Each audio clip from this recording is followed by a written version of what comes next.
du pardon des péchés aux autres. Le pardon des péchés aux autres. Pas de Dieu, je tiens entre nous. C'est le thème Seigneur Jésus-Christ.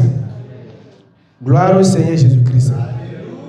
Vous savez, notre message ici, après, en tant qu'enfant de Dieu, a trois branches. Quand nous enseignons, c'est soit pour vous enseigner sur votre identité, soit pour vous enseigner sur votre responsabilité ou votre autorité. Parce que c'est ce qui nous reste après notre nouvelle naissance. Amen. Mais la base même qu'on ne peut pas escalader, c'est la connaissance de son identité. Et ce que nous reprochons aux autres églises aujourd'hui, aux autres pasteurs, si nous ne savons pas, nous allons rentrer dans les mêmes pièges. Ce que nous reprochons aux frères, aux sœurs, aux collègues, aux voisins aujourd'hui, nous-mêmes, nous allons toujours faire la même chose. Pourquoi? Parce qu'après avoir reçu Christ, nous ne voulons pas nous asseoir. Première chose. Deuxième chose, nous nous asseyons, mais nous ne faisons pas l'effort de nous discipliner. Ça, on ne veut rien faire. On a dit que on est dans la grâce et Christ a déjà tout fait. Donc nous, on reste tranquille. On ne veut pas faire d'effort, on ne veut rien faire. Même si la capacité d'agir est en nous, on fait taire cette capacité. Comme on a dit dans le Thessaloniciens, on dit que n'éteignez pas l'esprit ou n'attristez pas l'esprit. Donc, tous les caractères qu'on avait avant de venir en Christ, tout est encore au complet avec nous. Tous les caractères qu'on avait avant de venir agir, on a encore tout ça au complet. Et est-ce que nous grandissons ou bien nous sommes toujours à la même place? Ou bien on est assis pour doctrine?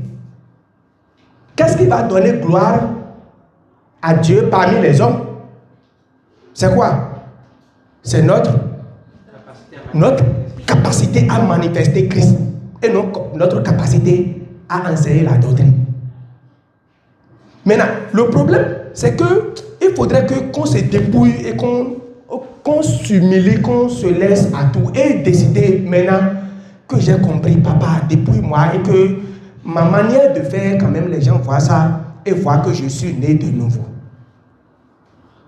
Que je suis une nouvelle créature. Gloire au Seigneur Jésus-Christ. Parce qu'aujourd'hui, les plus grandes armes que Satan utilise contre les croyants ne sont pas les péchés visibles. Quand on parle de péché visible, c'est ce que nous faisons et on voit qu'il a péché. Non. Ce que le Satan utilise, en réalité, c'est peut-être l'amertume. Ali, l'amertume, la colère, la trahison, des conflits, le manque de pardon. Et je vais simplement aborder ce matin le manque de pardon. Parce que d'une manière ou d'une autre, nous sommes parmi les êtres humains. Amen. Et dans nos relations entre les êtres humains, il y aura toujours de quoi? Il y aura toujours des problèmes. Il y aura des offenses. Il y aura des trahisons. Il y aura des conflits. Il y aura toujours des problèmes. Amen. Il y aura toujours des problèmes, je vous en prie. C'est qu'après en fait de doctrine là, nous sommes parmi les êtres humains. Et il faudrait que, avant que quelqu'un accepte notre message, et tout ce que vous invitez souvent quand nous avons des conférences, c'est des gens qui vous comprennent d'une manière ou d'une autre, votre manière d'agir, votre manière de faire, et qui vous apprécient. C'est des gens qui vraiment croient en vous. La phase pratique de la chose, c'est notre caractère, notre nature, la manifestation de la nature de Dieu parmi les hommes. C'est ça qui fait que les gens voient la différence entre vous, les enseignants de la grâce et d'autres personnes.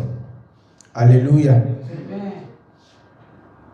Parce que quand on parle du message de la grâce, les gens savent que nous sommes autorisés à faire de n'importe quoi. Mais aucun enseignant, avant même que nous ne connaissions le message de grâce, je n'ai connu aucun enseignant qui mène une vie de désordre. une vie de péché. Une vie qui ne donne pas gloire à Dieu.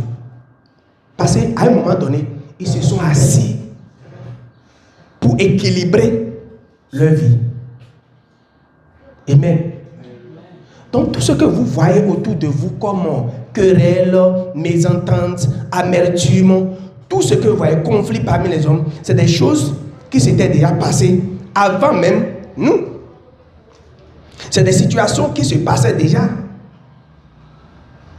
Il n'y a rien d'étrange quand vous avez un problème avec quelqu'un. Ce matin, je veux parler surtout aux enfants de Dieu, aux croyants, aux chrétiens. Nous allons regarder d'abord dans la Bible. Est-ce que cette situation existe? Est-ce que dans l'église parmi, est-ce que ça existait? Entre le pasteur et son groupe, en tout cas ses dirigés, il y a des problèmes. Nous allons lire ça d'abord. Dans le livre de 2 Corinthiens, chapitre 13, versets 2 et 10. Nous sommes très rapides. C'est bon? Lorsque j'étais présent, pour la seconde fois, j'ai déjà dit, et aujourd'hui que je suis absent, je dis encore d'avance, à ceux qui ont péché précédemment et à tous les autres que, si je retourne chez vous, je n'userai d'aucun ménagement. Verset 10 directement. C'est pourquoi j'écris ces choses étant absent, afin que présent, je n'ai pas à user de rigueur, selon l'autorité que le Seigneur m'a donnée pour l'édification et non pour la destruction. Au fait, Paul ici était en train d'adresser quelqu'un. Soit que c'est dans le 1 Corinthiens chapitre 5, où dans le corps de Christ, il y a quelqu'un qui a couché avec la femme de son père. Et Paul même a enseigné de le rejeter et de le donner au Satan. Et tout le monde a commencé par l'embêter, lui dire des désordres, tout ce qu'il veut, on femme, regarde-toi là, comme ça que tu fais, hein, il veut salir notre église. Et Paul est revenu. Il dit, reprenez-les, qu'il le ramène. Ramène-les encore, ici. Donc, déjà, il y a un problème là, entre eux. Je ne vais pas aller sur le plan de pardon. Mais vous voyez déjà qu'il y a quelque chose qui s'est passé là sur le plan de pardon. Mais l'aspect que je veux dire ici d'abord, c'est qu'il y a un problème dans l'église.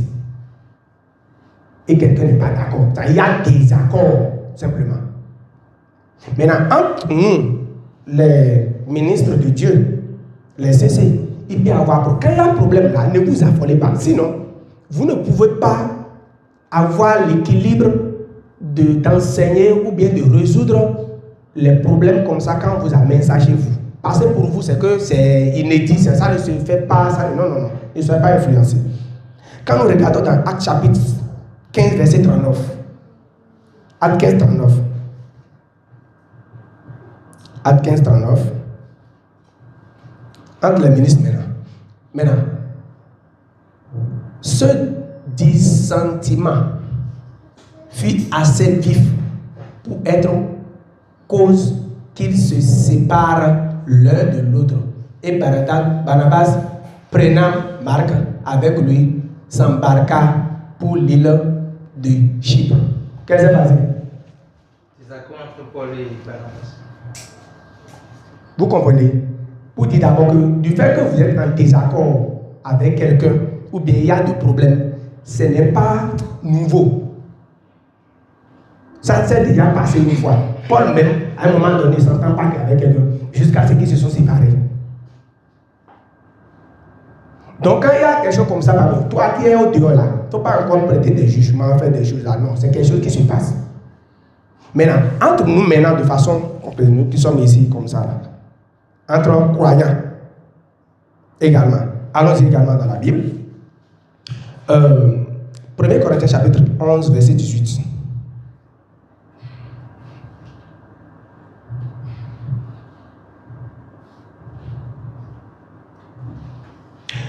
Et d'abord, j'apprends que lorsque vous vous réunissez en assemblée, il y a parmi vous des divisions et je le crois en partie. Parmi les croyants, il y a quoi? Des divisions. C'est-à-dire on ne s'entend pas. On ne se comprend pas. Division parmi nous. Est-ce que c'est nouveau? Est-ce que ça se passe aujourd'hui? Est-ce que cela se passe aujourd'hui?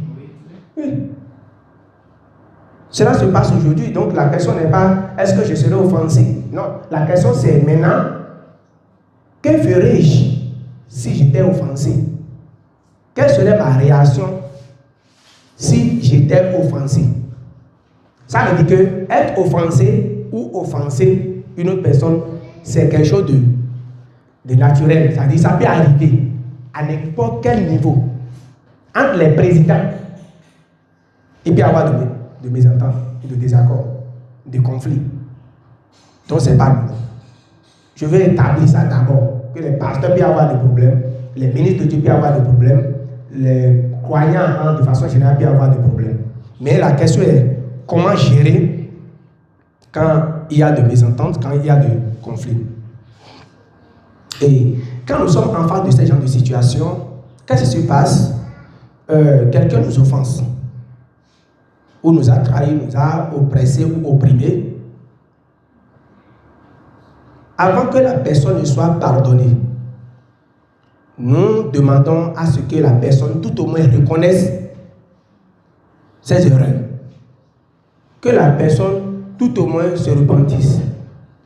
Qu'il sache que ce que j'ai fait, ce n'est pas bon. Et dès qu'il dit, on voit déjà des actes que la personne reconnaît que bon. Ce que j'ai fait, ce n'est pas bon. Il est facile pour nous de pardonner. Est-ce que quelqu'un me suit? Oui. Ou bien je mens? Non. La personne a fait, tu as constaté que la personne a commencé par faire des démarches. Il a posé des actes pour dire bon, je me repens. Ou bien il pose des actes. Donc finalement, c'est facile pour toi pour dire bon, comme tu as reconnu ce que tu as fait maintenant, je laisse. Donc, et tu le pardonnes comme ça. Donc tu l'as pardonné par condition. Est-ce que vous me suivez? Tu l'as pardonné à cause de l'acte qu'il a posé. Tu l'as pardonné parce qu'il a fait quelque chose qui te satisfait, que tu veux. À cause de ça, tu as pardonné. Et quand c'est à cause de que tu as pardonné, ça quitte le standard de Dieu. Parce que tu n'es pas pardonné à cause de. Vous n'avez pas compris? Tu n'as pas été pardonné parce que tu as fait quelque chose. Tu n'as pas été pardonné parce que tu es bon, parce que tu mérites le pardon. Tu as été pardonné gratuitement. Mais l'homme,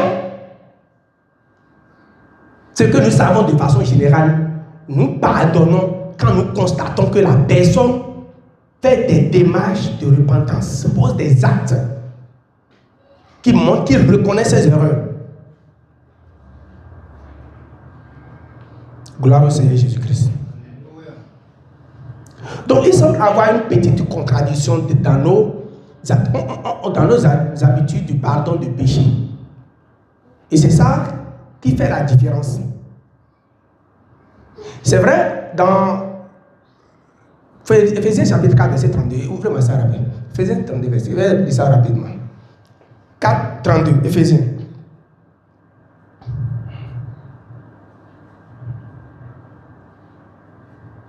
Soyez bons les uns envers les autres, compatissants, vous pardonnant réciproquement, comme Dieu vous a pardonné en Christ. Alléluia. L'une des plus grandes manifestations de l'amour de Dieu dans la vie d'un croyant est le pardon. L'une des grandes manifestations de l'amour de Dieu dans la vie d'un croyant, c'est le pardon. C'est-à-dire, c'est qui la démonstration pratique, la démonstration concrète de l'amour de Dieu d'un croyant, c'est de pardonner. Maintenant, on dit ici, soyez bons. Alors, qui est bon? Car Dieu est bon. Donc, quand Dieu dit soyez bons, ça veut dire quoi? Soyez comme moi. Donc, ici, c'est soyez bons quand la personne sera bon. Ici, c'est adressé simplement aux croyants. Ce n'est pas quand la personne est bon, vous-même, soyez bon. Non. On dit vous, soyez bons les uns envers les autres. Maintenant, il y a compatissant. Nous avons eu la compassion de Dieu pour le pardon de nos péchés. Dieu a eu compassion sur nous. Nous avons été sauvés pas par pitié, mais par compassion. Donc, Dieu même, alors, voudrait que nous manifestons lui qui est en nous, en étant compatissant envers les uns les autres. Vous pardonnant réciproquement. Et la finalité, c'est comme Dieu vous a pardonné en Christ. Donc, soyez bons comme Dieu est bon. Soyez compatissants comme Dieu est compatissant. Et pardonnant réciproquement comme Dieu vous a pardonné en Christ. Amen. Donc là, on n'a pas dit si la personne se repent. Quelque part, je crois dans le livre de Luc, dit quand quelqu'un se repent, reprenez-le. Quand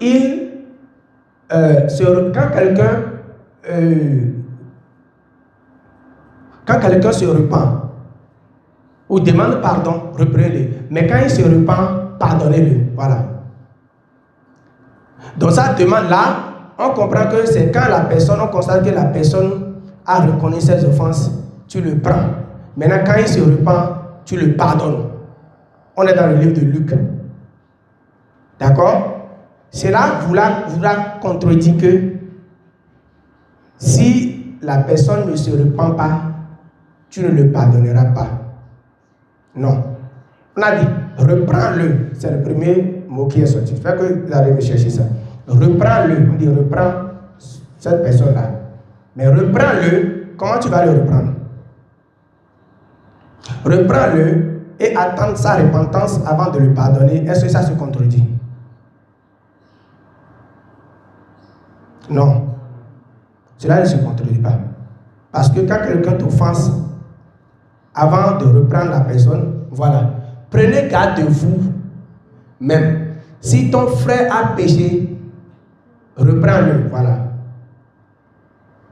Si ton père a péché, reprends-le. Ça veut dire, si ton père a fait quelque chose de mauvais, de faire quoi? Reprends-le. Reprends-le ici, c'est de se rapprocher de lui pour lui dire l'acte que tu as posé, c'est pas bon, c'est pas un souci, c'est ça qui est reprendre. Ça vient du mot répréhensible ou répréhensible. Ça reprend là. Répréhensible. Et à faire de rapport, de reproche à quelqu'un. C'est ça qui est reprendre. Maintenant, quand tu reprends, dis, s'il repent, pardonne-lui. S'il repent, pardonne-lui. Là, ça devient conditionnel. Ça dit si la personne change de comportement, si la personne fait des actes montrant qu'il a laissé ce qu'il a fait ou bien il a corrigé ses erreurs, pardonne-lui.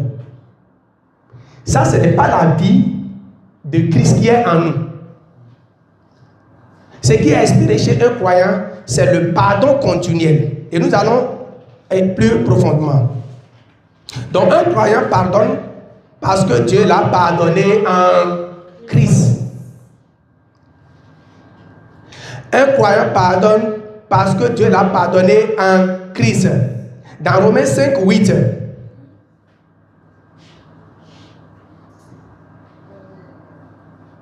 Mais Dieu prouve son amour envers nous en ce que lorsque nous étions encore des pécheurs, et je veux que vous tenez compte de ceci, lorsque nous étions encore des pécheurs, sans que nous ne repentons pas, Christ est mort pour nous. On n'a pas changé. Même quand il est mort pour nous là, on n'a pas changé. Même qu'il a pris possession de notre vie là, on n'a pas changé. Nos comportements.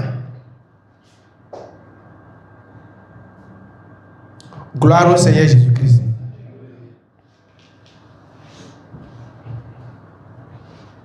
Donc cela veut dire simplement que nous ne sommes pas pardonnés parce que nous méritons le pardon ou bien nous sommes bons à recevoir le pardon.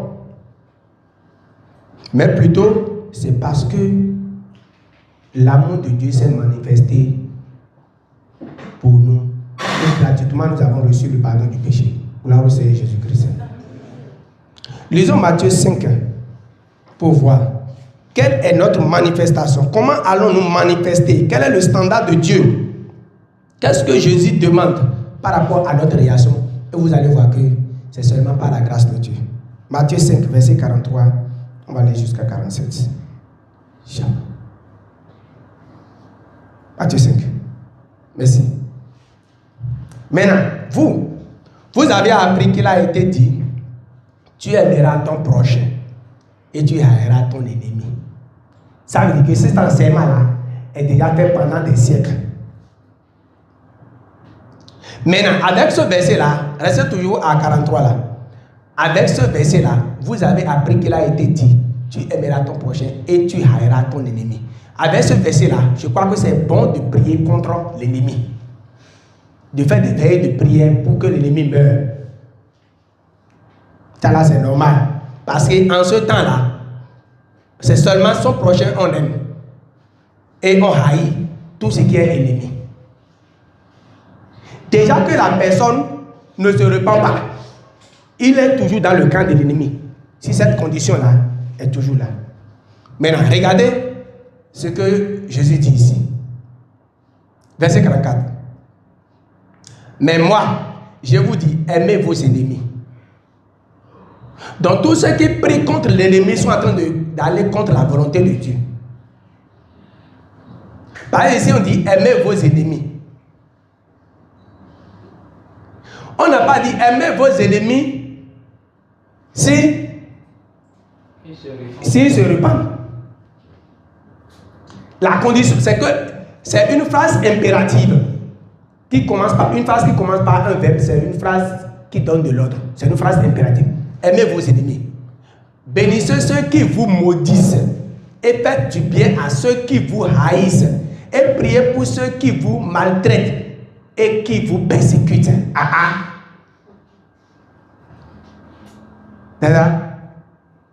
C'est pas facile.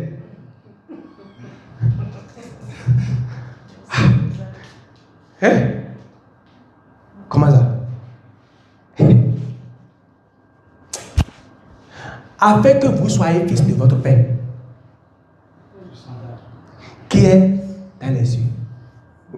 Amen. Donc avant qu'on ne reconnaisse qu'il y a des preuves tangibles que parmi les hommes, on peut reconnaître que celui-ci, il est un enfant de Dieu. Ça dit, tout le monde sait que tu es ennemi avec celui-ci.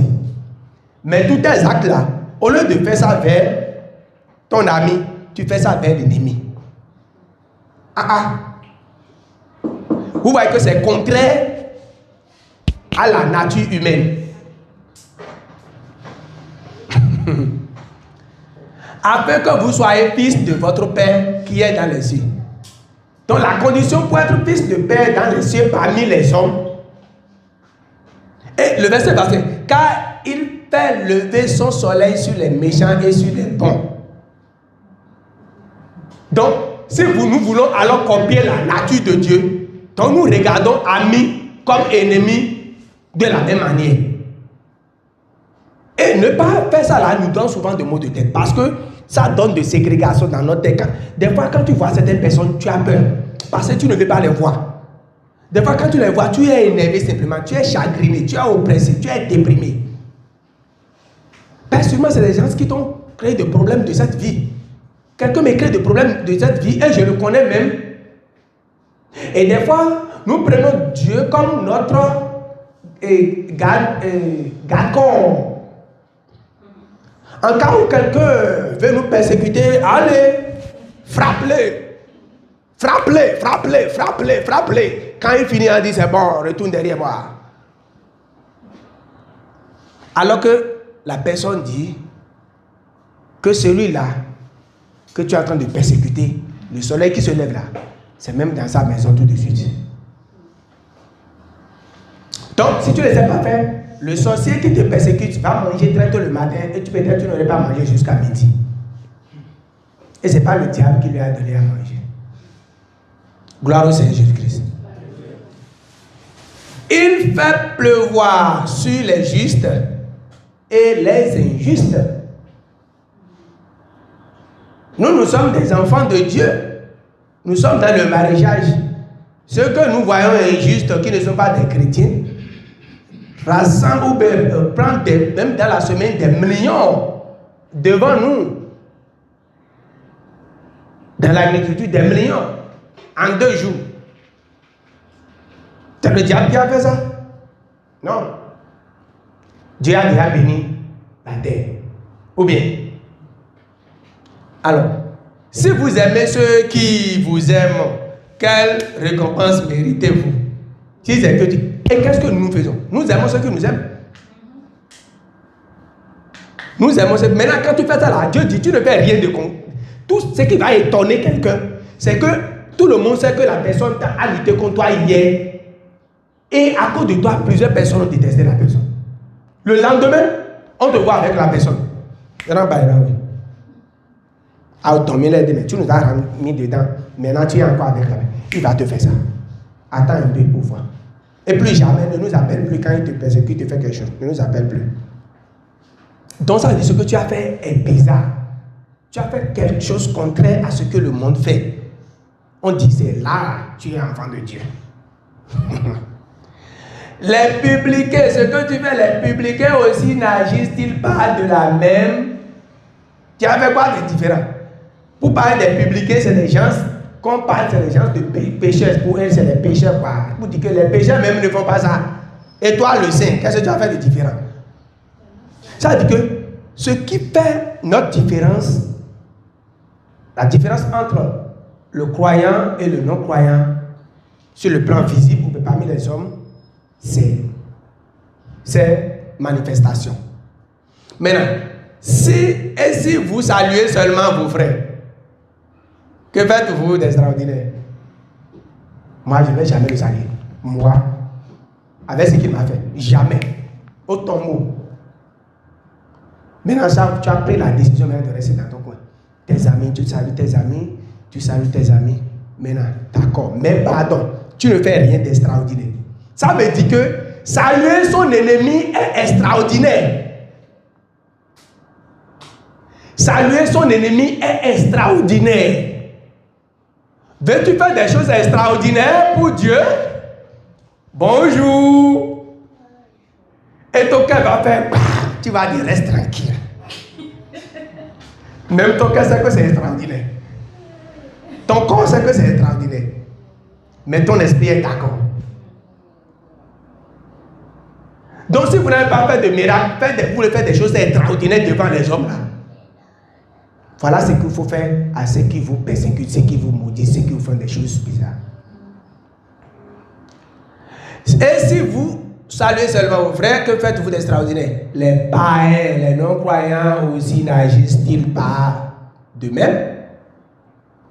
La question c'est oui ou non? Hein? Oui. Alléluia. Allons-y à Romains 12, verset 20. Romains 12, 20.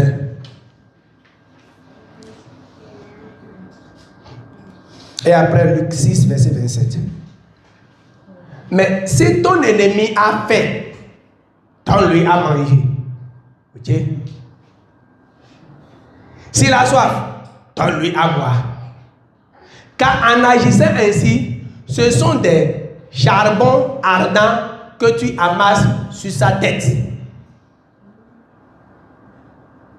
Donc, si on veut prendre charbon ardent, le verset 27 bien. On va au verset 21 bien. 21 tu as vu. Vas-y. 21 là. Technique. Ne te lasse pas vaincre par le mal, mais surmonte le mal par le bien. C'est bon. Va avec là. Merci. Mais si ton ennemi a faim, donne-lui à manger. S'il a soif, donne-lui à boire. Car en agissant ainsi, ce sont des charbons ardents que tu amasseras sur sa tête. Charbon ardent. Donc, quelqu'un peut commencer par faire ça là dans l'intention de tuer même l'ennemi. Parce qu'il va dire, à go, je vais mettre du charbon ardent sur sa tête. Là, avec charbon ardent sur la tête, il va mourir. Donc, le motif alors de faire ce bien-là n'est plus correct. Vous comprenez un peu ce que je dis? Comme Dieu a dit, donnez aux ennemis à manger.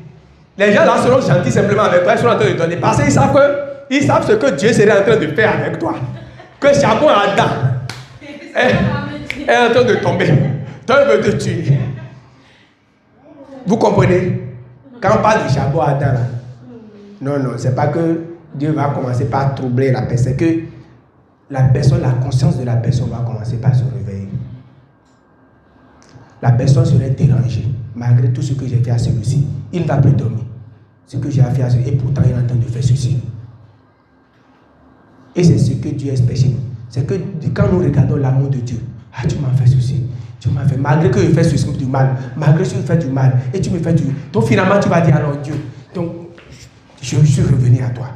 Parce qu'il va continuer à nous faire du bien malgré que nous lui faisons du mal, jusqu'à un moment donné, le bien qu'il nous fait va surpasser, va avaler le mal, et nous allons dire maintenant, où est le mal, l'amertume de la personne en moi encore? Je ne retrouve pas, tu l'embrasses. Parce que la question n'est pas de vous enseigner la moralité, la question c'est de vous montrer Christ. Là où Christ se présente et il y a deux ennemis, les deux ennemis se réunissent. Donc ce n'est pas de moraliser, non, c'est de te présenter Christ. Gloire au Seigneur Jésus-Christ. Luc 6, 27.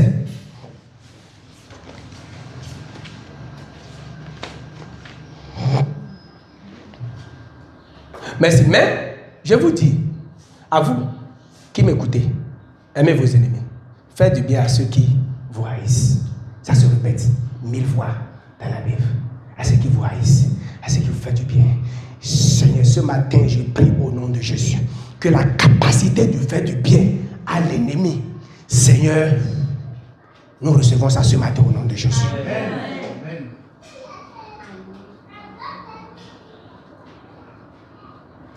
Parce que le problème, quand vous êtes en conflit avec quelqu'un, et même, ce n'est pas la personne, c'est vous.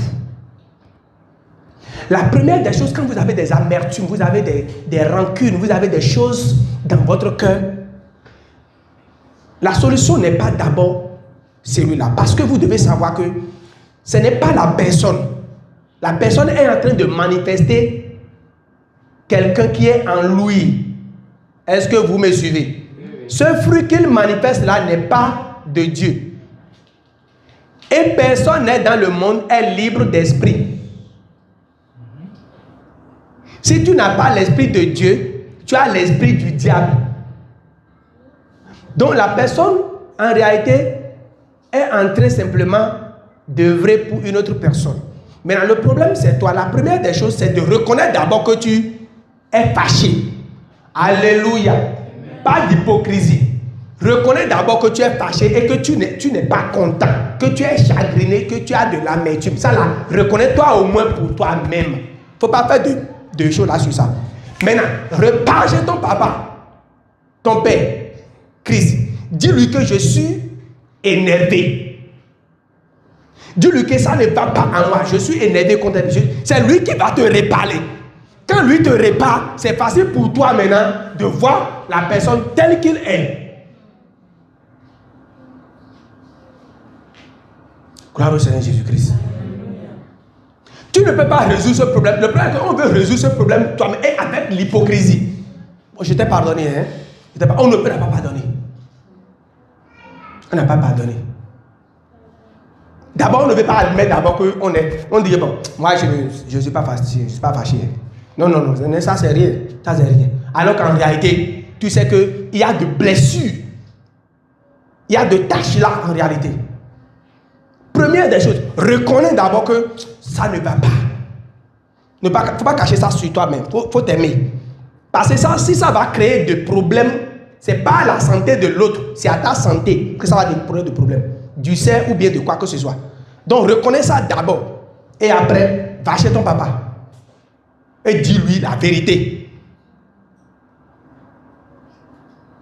Celui qui nous a dit, il dit que quand l'homme nous parle, on peut dire que non, ça c'est l'homme qui parle, il ne mérite pas. Mais quand Dieu nous corrige, apôtre Pierre l'a dit, parce qu'il dit que quand Dieu nous corrige, nous savons que c'est Dieu qui nous corrige. Retourne vers Dieu et parle que je ne suis pas content. Et règle ça avec lui, et tu vas voir tout ce qu'il faut pour être à l'aise là. Lui-même va faire ça pour toi. Et tu es à l'aise. Gloire au Seigneur Jésus-Christ. Gloire au Seigneur Jésus-Christ. Nous allons nous amuser un peu dans un verset que j'aime beaucoup. Matthieu 18, verset 21. Nous allons lire ça et voir Pierre là qui pose une question très importante. Parce que, est-ce que je vais toujours faire ceci? Ce n'est pas facile. Hein? Ce n'est pas facile. Et Pierre pose cette question-là. Alors Pierre s'approcha de lui et dit, Seigneur, combien de fois pardonnerai-je à mon frère dont tu parles là? Et quand on parle de frère là, c'est frère et soeur, ou papa, maman, ou collègue de service, ou sa femme, ou son mari, ou son collègue, ou bien son frère dans l'église. Combien de fois? Il faut nous dire ça. Première chose à reconnaître ici, ceux à qui il parle là, c'est des légalistes. C'est des gens de la loi. Au Saint-Mêlé, ouais. Ouais, quand bien là. Nabi, ouais. Lorsqu'il péchera contre moi, serait-ce jusqu'à 7 fois? Jusqu'à 7 fois? Parce qu'il voit qu'avec 7 fois, jusqu'à 7 fois là, lui voit déjà que c'est déjà beaucoup. Jusqu'à... Ça veut dire que c'est beaucoup. Jésus veut les montrer d'abord, par sa réponse tout à l'heure, que vous ne pouvez pas. Si 7 est jusqu'à... Alors, verset 2, Jésus demande, je ne te dis pas jusqu'à 7 fois, mais jusqu'à 70 fois 7 fois. Ça fait 490 fois. Donc il n'a pas dit jusqu'à, c'est maintenant on lui a montré jusqu'à. Voilà jusqu'à. 490 fois par jour. Frères et sœurs, est-ce que quelqu'un peut seulement t'offenser 490 fois par jour? Hein? On t'offense pour la journée là. 490 fois. Aïe, aïe, aïe. Première chose là, c'est pour dire que c'est impossible. Personne ne peut t'offenser 490 fois par jour. On dit, c'est après 490 fois là, oui, qu'il faut le pardonner, n'est-ce pas? À 22 ou bien. Maintenant, est-ce qu'après les 490 fois là, tu peux, quand la personne maintenant t'offense, tu peux maintenant lui répliquer ça? On n'a pas vu ça dans le verset. C'est en cas où tu vas réussir les 490 fois et juste après ça, la personne t'offense. Est-ce que tu as l'autorisation maintenant de frapper fort? Hein? On n'a pas écrit ça. Mais si tu as l'accord de parler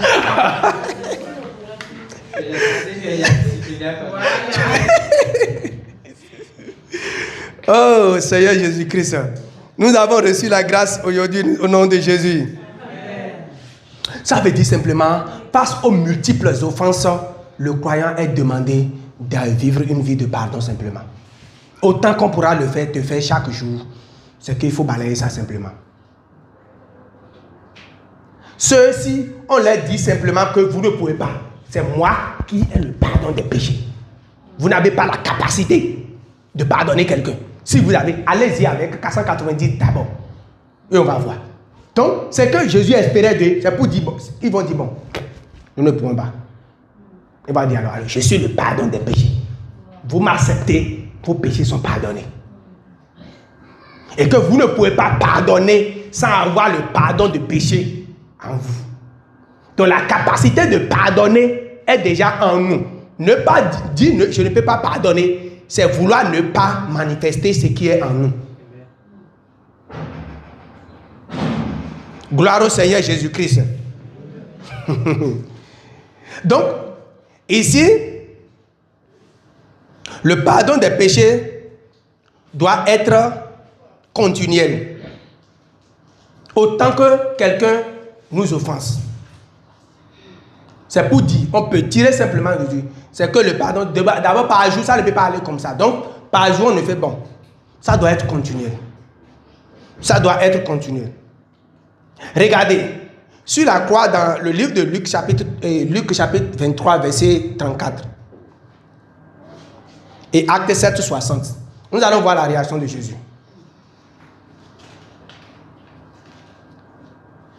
Maintenant, Jésus dit, Père, pardonne-leur, car ils ne savent ce qu'ils font. Ils se partageaient ses vêtements et tirant au sort. Père, pardonne-leur, car ils ne savent ce qu'ils font. Frères et sœurs, quand Jésus était en train de parler, ces gens-là continuaient de faire ce qu'ils étaient en train de le faire.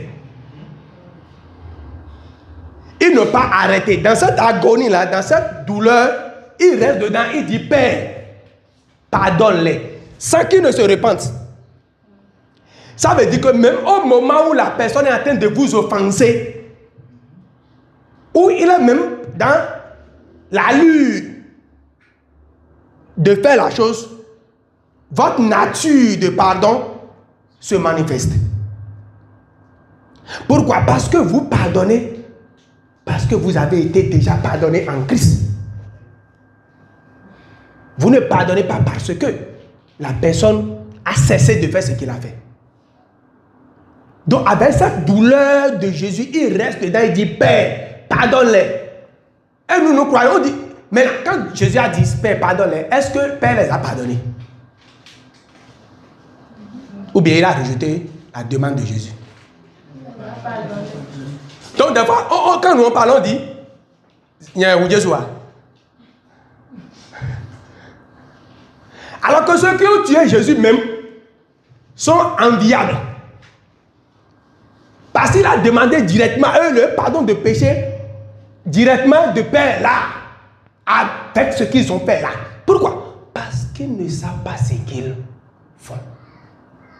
Conclusion, tous ceux qui t'offensent ne savent pas ce qu'ils font. Et tu ne peux pas réagir contre quelqu'un qui ne sait pas ce qu'il fait. C'est un mort. C'est pour espérer quoi chez lui? D'abord, ce qu'il te fait là, il ne sait pas qu'il te fait du mal. Donc tu ne peux pas espérer la guérison chez lui. C'est pourquoi j'ai dit de retourner chez ton papa et dis-lui la vérité pour te guérir. La personne ne sait pas. Il te fait du mal, même il est content.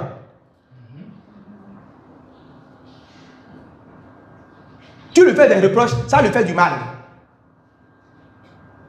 Donc tu ne peux pas avoir la capacité de survivre ça. Étienne a subi la même chose. Dans le livre des Actes, chapitre 7, verset 60.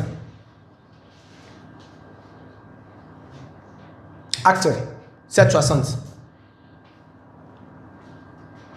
Puis, s'étant mis à genoux, il cria d'une voix forte, Seigneur, ne leur impute pas ce péché. Et après ces paroles, il s'endormit. Quand est-ce qu'il a dit ça? Ils ont les lapidé. Donc, au coup même qu'on est en train de... Tu viens entendre quelle repentance de ça? Avant de pardonner. À chaud. Pardon de péché à chaud. Est-ce que quelqu'un nous a déjà fait ça là? Et on dit, on ne va pas faire cela. C'est difficile pour nous parce que nous disons que nous savons ce que Christ nous a fait sur la croix, mais nous ne savons pas. Nous confessons ça simplement. Mais peut-être les images là viennent pour nous, à un moment donné, quand on fait face à certaines situations, on se dit, mais est-ce que ce qu'on a fait, Étienne, on m'a déjà fait ça? Et dans cette douleur-là, il dit, pardonne-les. La personne m'a trahi bien. Maintenant, est-ce qu'on m'a fait ça? Maintenant, si j'ai des difficultés dans l'autre là, et si quelqu'un est en train de me lapider comme ça dans cette douleur, je vais commencer à dire, Seigneur, pardonne-les. C'est un humain comme nous, hein.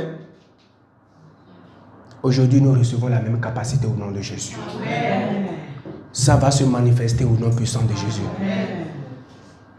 Alléluia. Ce n'est pas facile. Oui, quelqu'un nous a donné ce verset de Romains 18 ici. Il est possible, autant que cela dépend de vous, soyez en paix avec tous. Ce verset veut dire quoi? Autant que cela dépend de vous, soyez en paix avec eux. L'autre version dit, cherchez la paix avec tous. Autant que cela dépend de vous. Ça veut dire de votre côté là. Trouvez la zone de paix. D'abord en vous. Quand vous avez des problèmes avec quelqu'un, commencez par chercher zone paix en vous. Il y a un travail psychologique qu'il faut faire d'abord. Et dès que vous trouvez la zone paix, demeurez là et laissez les autres résidus qui peuvent polluer votre pensée. C'est la seule chose qui peut vous permettre d'agir positivement. Gloire au Seigneur Jésus-Christ. Gloire au Seigneur Jésus-Christ. C'est vraiment sérieux. Je vais... on va lire ce parabole avant que je ne parte. Je ne sais pas quelle minute que ça me reste. Parabole de Jésus-Christ. Et quand Pierre a fini, on a fini de lui donner la réponse de sa question, Jésus, pour expliquer, pour aller loin, continue avec cette parabole. On a dit jusqu'à verset 22 tout à l'heure. On va à verset 23. Verset 23. Suivez attentivement ceci. On va aller 23 à 26. 23 à 26. Matthieu, hein? C'était Matthieu 18. Oui, merci. 23. C'est pourquoi le royaume des cieux est semblable à un roi qui voulait faire rendre compte de ses serviteurs. On y va. Quand il se mit à compter, on lui a amené un qui devait 10 000 talents. Bon, arrondis ça à 10 millions. On y va. Et nous 10 millions d'euros. Comme il n'avait pas de quoi payer, son maître ordonna qu'il fût vendu, lui, sa femme et ses enfants, et tout ce qu'il avait, et que la dette fût acquittée. Frères et sœurs, nous sommes aussi endettés. Nous étions aussi endettés envers Dieu. Et aucun trésor terrestre ne peut substituer cette dette-là. Nous ne pouvons pas payer ce que nous devons. Il n'y a pas de matériel à payer ça. Alléluia. Comme il n'avait pas de quoi payer, son maître ordonna qu'il fût vendu. Verset 26 maintenant. Verset 26. Merci. Le serviteur se jeta par terre, se prosterna devant lui et dit, Seigneur, aie patience envers moi. D'autres versions disent, aie compassion envers moi et je te paierai tout. Alléluia.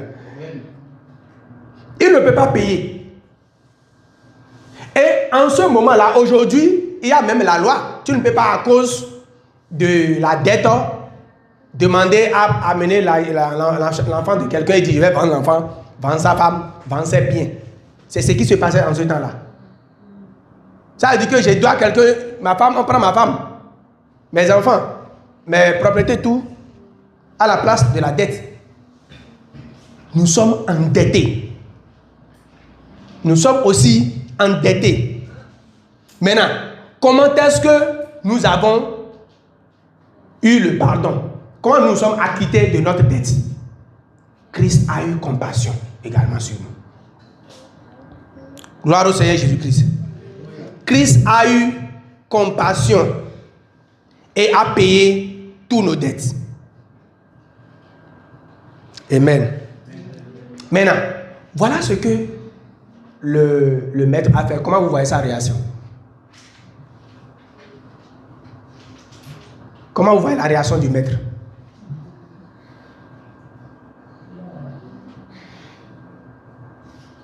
Le maître a d'abord dit, donne-moi mon argent, sinon je prendrai ceci, ceci, ceci et ceci. Maintenant la personne simplement dit, je ne peux pas. Et il se protège. Il cherche de pardon et compassion. Il a pardonné à cause de l'attitude du débiteur. Amen.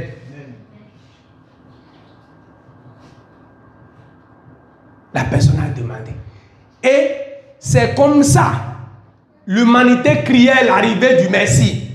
Parce que c'était déjà trop, on était déjà dépassé. On avait besoin du Messie. On cherchait où se trouvait le Messie. Et ceux qui cherchaient le Messie est venu chez les siens. Et les siens ne l'ont pas. Et avoue qu'il avait reçu. Et avait cru. Il vous a donné le pouvoir de devenir enfant de Dieu. Alléluia. Suivez-moi bien. Ah, il est venu chez les siens. Ou bien? Et si les siens le recevaient, est-ce qu'ils sont sauvés? Ceux qui l'ont reçu là, est-ce qu'ils sont sauvés? Attention au mot reçu ici. Si vous prenez reçu comme ça, il y a des versets, vous ne pouvez pas expliquer. Les versets dans l'hébreu. Parce que recevoir un coup n'est pas croire dans ce coup-là. C'est pourquoi là-bas on a dit, à tous ceux qui l'ont reçu, on a dit, à ceux qui ont cru. Ceux qui ont la foi. Ça veut dire que ceux qui ont le reçu même, s'ils n'avaient pas cru, parce qu'ils seulement ils l'ont reçu, ils ne seront pas sauvés. Et plusieurs personnes reçoivent le message, mais n'y croient pas. Croire au Seigneur Jésus-Christ. À tous ceux qui l'ont reçu. À tous ceux qui... Ça n'est pas deux, c'est pas plus. Après avoir reçu, tu crois. Non. C'est croire là qui a donné le reçu. Quand vous croyez, vous avez le pouvoir de devenir enfant de Dieu. Mais si vous recevez simplement, ce n'est pas bon. Cela va vous permettre d'expliquer certains livres d'Hébreux, le chapitre 6 ou 26, de bien expliquer ça. Parce que beaucoup de nous, nous avons reçu le coup d'SVT. Quand les élèves ne travaillent pas, on dit, est-ce que vous avez reçu le coup? Oui, nous avons reçu le coup. Donc, vous recevez le coup et vous travaillez. Tu as bien travaillé, fait. Mais cela ne veut pas dire que tu as cru dans ce coup-là. Ce n'est pas dans l'histoire géo, bien en SVT, on dit que l'homme est formé à partir des singes. Ou bien? C'est en histoire géo, non? Vous avez travaillé dedans sûrement quand on va revoir encore vos feuilles. Vous avez cru en ça? Mais tu as reçu le coup. Donc, ce n'est pas parce que tu l'as reçu que tu as cru ça. Tu as cru en ça. C'est pourquoi dans l'église catholique, il y a des musulmans là, des écoles catholiques du moins, des Notre-Dame, il y a des choses là, des musulmans qui viennent la plupart du temps pour s'instruire et ils reçoivent des enseignements de Dieu. Et ils ont des bonnes notes, mais ils ne croient pas. Même au Nigeria, il y a ce qu'on appelle Siaroki, qui est un cours au complet qui est intégré dans leur programme sur la chrétienté. Et on reçoit ce cours-là. Mais ça ne l'a jamais donné de salut. Parce qu'il faut croire d'abord à l'œuvre salvatrice de Jésus-Christ. Gloire au Seigneur Jésus-Christ. Ce que je veux dire ici. Oui, le verset 26. Je suis toujours là. Donc, je demandais la réaction de ce type. C'est une réaction par compassion. Il a vu la demande, il a vu le cœur et il a dit non. Vas-y. Maintenant, qu'est-ce qu'on peut espérer déjà de cet homme? Qu'est-ce que vous espérez de cet homme-là? La reconnaissance et la gratitude. La reconnaissance et la gratitude. Verset 27.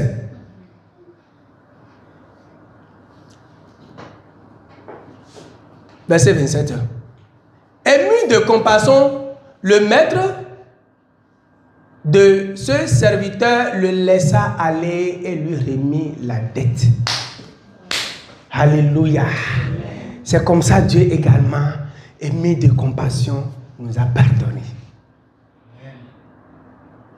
Notre réaction maintenant, la réaction du type au niveau du verset 28 à 31. 28 à 31. Après qu'il fut sorti, ce serviteur rencontra un de ses compagnons qui lui devait 100 deniers. 10 millions et 100 000. Il le saisit et l'étranglait.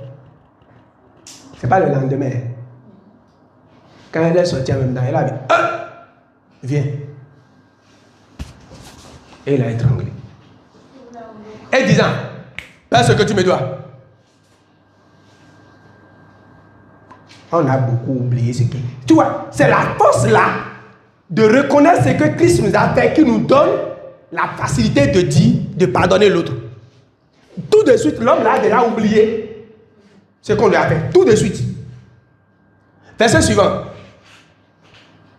C'est bon? Son compagnon se jetant à terre, le suppliait, disant, aie pitié envers moi, je te paierai.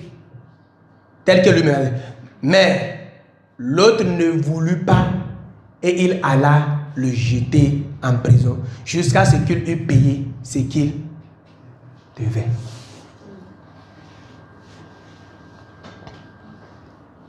Quelle leçon on est en train d'apprendre là? Qu'est-ce que Jésus veut dire? Ingratitude. Rappelez-vous de ce que je vous ai fait pour faire aux autres.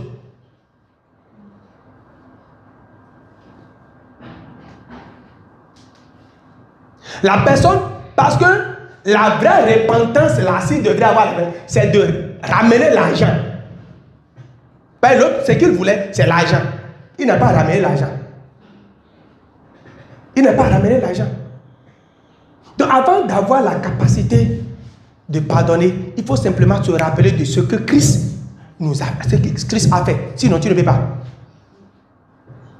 Et Christ nous a donné l'image là, pas ces paraboles. Christ nous a donné l'image là pour nous montrer d'abord. Voilà dans la condition où nous sommes. Et lui nous a pardonné. Donc, pardon. Pour que vous puissiez pardonner, regardez ce que vous êtes. Sinon, vous ne serez pas capable de faire. Vous allez faire le contraire. Et c'est le contraire qu'il a fait. Alléluia. Maintenant, quel est le résultat? Verset 32 à 34. Qu'est-ce que ça lui a donné comme résultat? Résultat de cette attitude-là. C'est clair. Verset 32. Merci. Alors le maître fit appeler ce serviteur et lui dit, rappelez-vous que quand il a fini là-bas, celui à qui il a fait la chose maintenant, c'est qui? Non. C'est son collègue. Son collègue. Et il y a certaines personnes, des collègues qui étaient là et qui sont allés reporter l'information au maître. D'accord? Pour dire que tout ce que nous faisons, Dieu est au courant.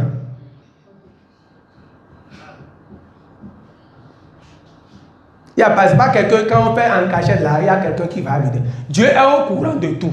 En cachette ou ouvertement, Dieu est au courant de tout. Maintenant, il est allé là-bas. Il a fini. Le maître n'a pas agi jusqu'à ce qu'on dit que la personne a payé jusqu'au dernier centime. D'accord. Alors le maître fit appeler le serviteur et lui dit, méchant serviteur, je t'avais remis en entier ta dette parce que tu m'avais supplié. Vas-y. Alors, le maître, oui, verset 34 maintenant. ne devrais-tu pas aussi avoir pitié de ton compagnon? Comme moi, Jésus, je vous ai pardonné. Est-ce que ce n'est pas assez pour vous, pour oublier tout ce qu'on est en train de vous faire dans votre foyer, dans votre quartier, dans votre boulot, autour de vous, dans votre ministère? Est-ce que ce que j'ai fait n'est pas suffisant? Ne devrais-tu pas aussi faire comme moi? Encore qu'il a déjà mis la capacité là en nous.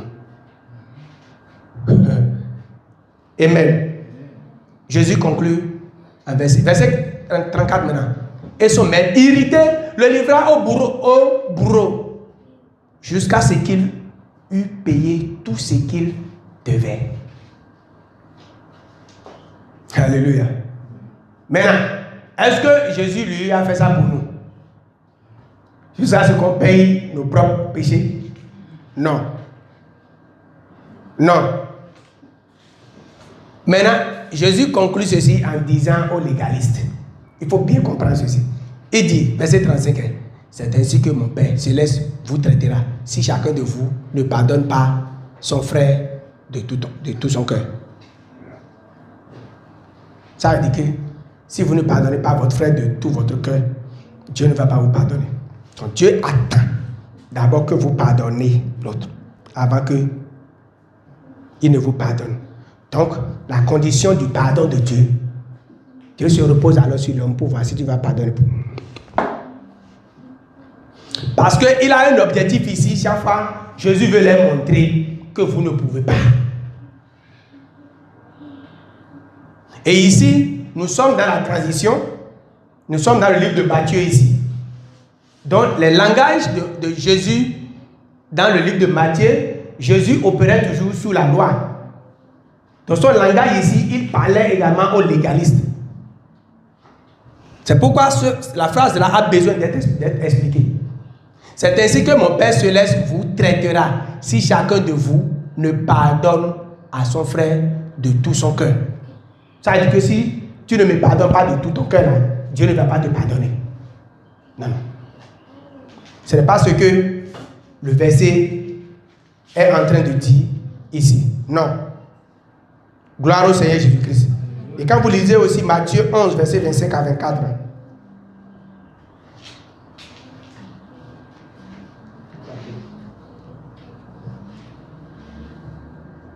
Matthieu 11, 24 à 26. C'est pourquoi je vous le dis, au jour du jugement, le pays de Sodome sera traité moins rigoureusement que toi. Oui.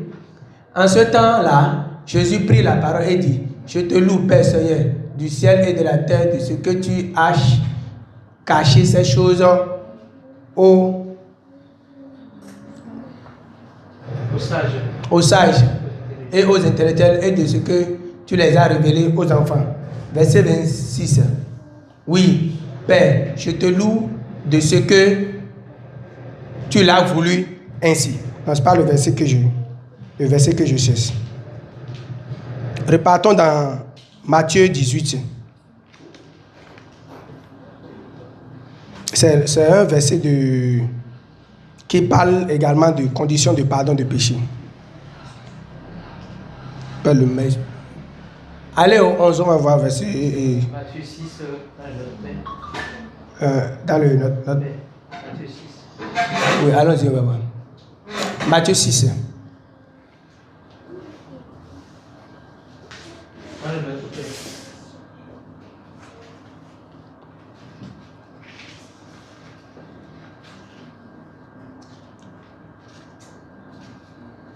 Pardonne-nous nos offenses, comme nous pardonnons aussi à ceux qui nous ont offensés.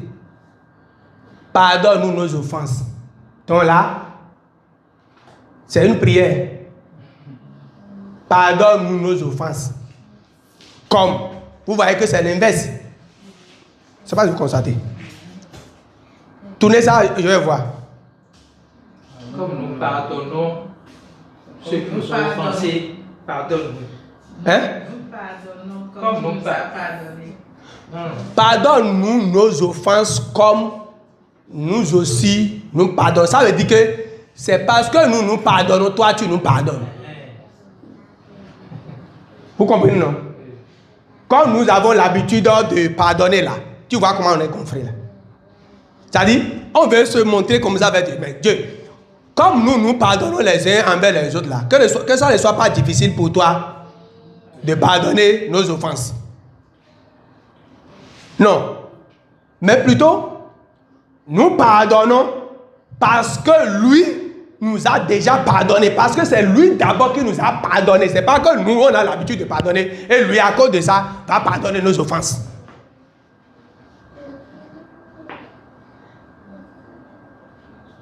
Frères et sœurs en Christ, nous sommes dans un monde où vous serez offensés par un collègue, par votre femme, par votre mari, par les amis, par les membres de l'église, le pasteur, entre les ministres, un peu partout.